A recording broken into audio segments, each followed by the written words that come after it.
Hi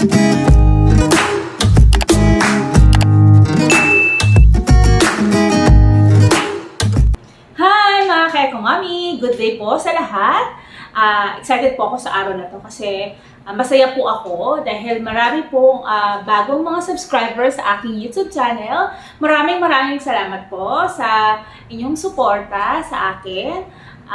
Next time po, papatiin ko po kayo isa-isa. Pero sa ngayon, papatiin ko po muna by by place. So, lahat po ng bagong subscriber ko from Saudi Arabia, maraming salamat po. Doon po sa mga nag-subscribe sa akin, ng mga OFW from Greece, Spain, and US. Thank you very much po at aasahan niyo po na kasama niyo ako. Dahil alam ko yung mga OFW natin dyan is malungkot sila. So, sa pamamagitan ng mga YouTube channel ng mga kapwa Pinoy dito sa Pinas, parang malapit na rin sila sa kanilang mga pamilya.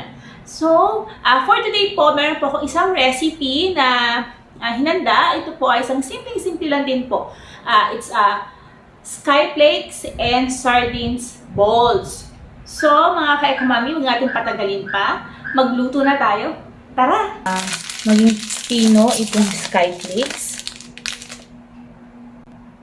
So, kailangan po natin gamitan ng almeres para maging pino po siya.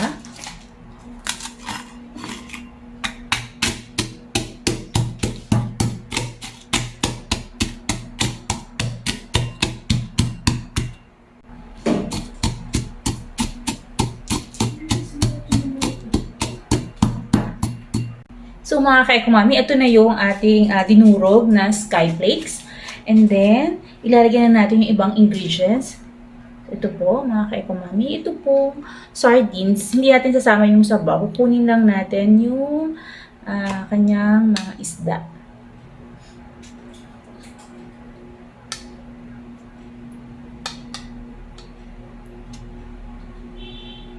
Ayan.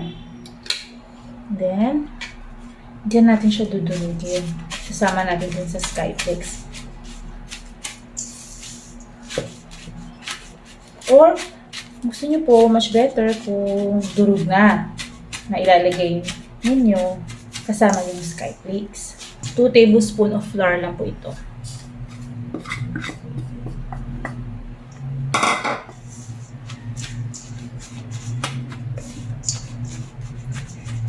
Then, sunod po natin itong egg.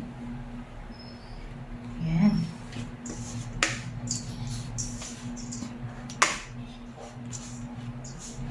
Then, meron din po ako dito yung dahong sibuyas. Ayan, para medyo colorful naman. And then, sibuyas din po. Chop.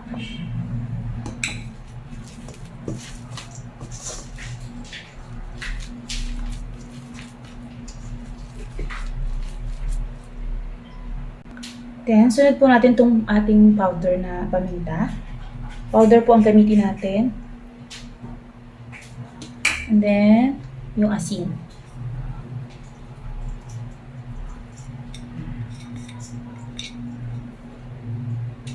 Then, haluin po natin ulit para lumasa siya. Medyo may laban na siya mga ka-Eko Mamie kasi yun talaga yung gusto nating texture. Kasi pag sobra naman ng liquid niya, mahirap natin itong i-form ng balls.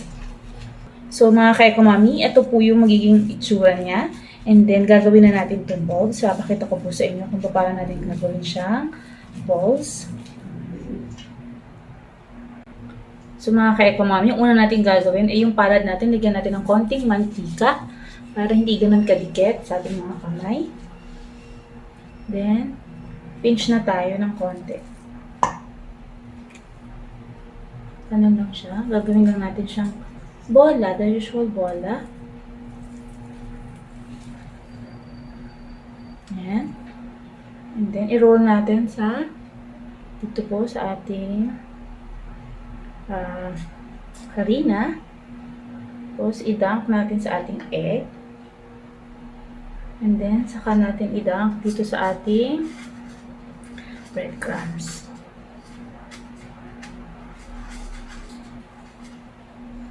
So, ito na po siya.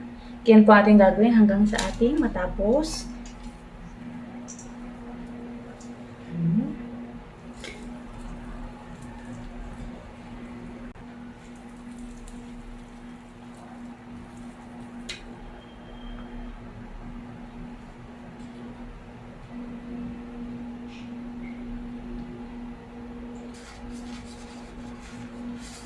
So mga Eko Mamie, ganito po yung magiging kalalabasan ng ating Skyflakes and Sardines Balls. So, piprituhin na natin siya.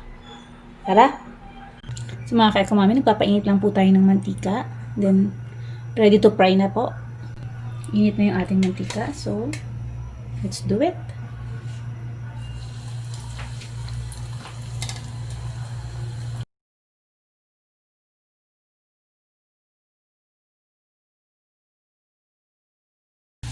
Gusto lang naman natin ma-achieve is naging crispy siya.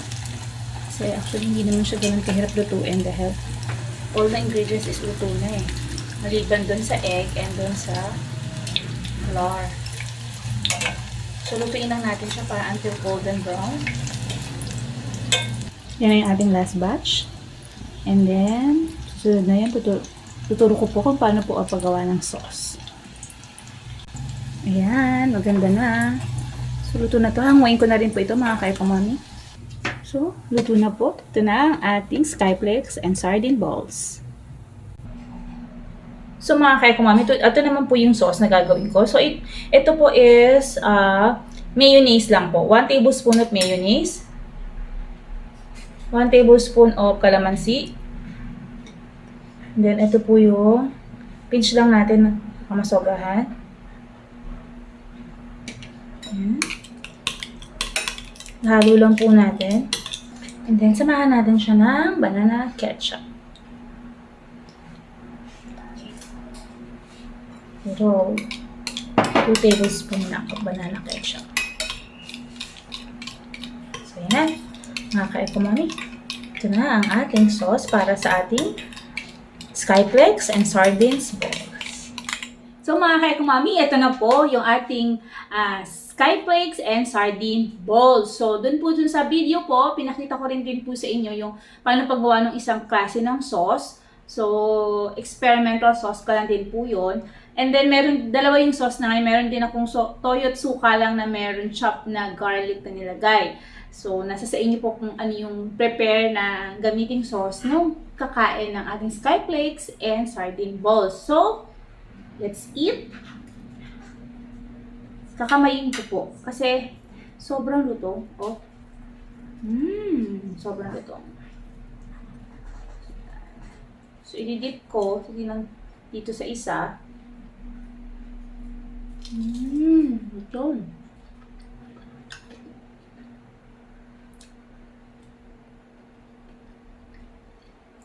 Harap.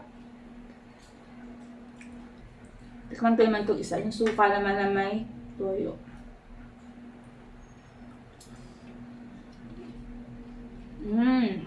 So, dun sa dalawang sauce, mas prepare ko yung toyo at suka.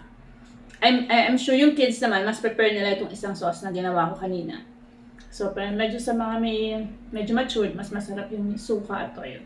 So, mga Eko Mamie, ulit, sa lahat po na hindi pa nakaka-subscribe, please subscribe, like, and share. At see ya sa next video. Bye-bye!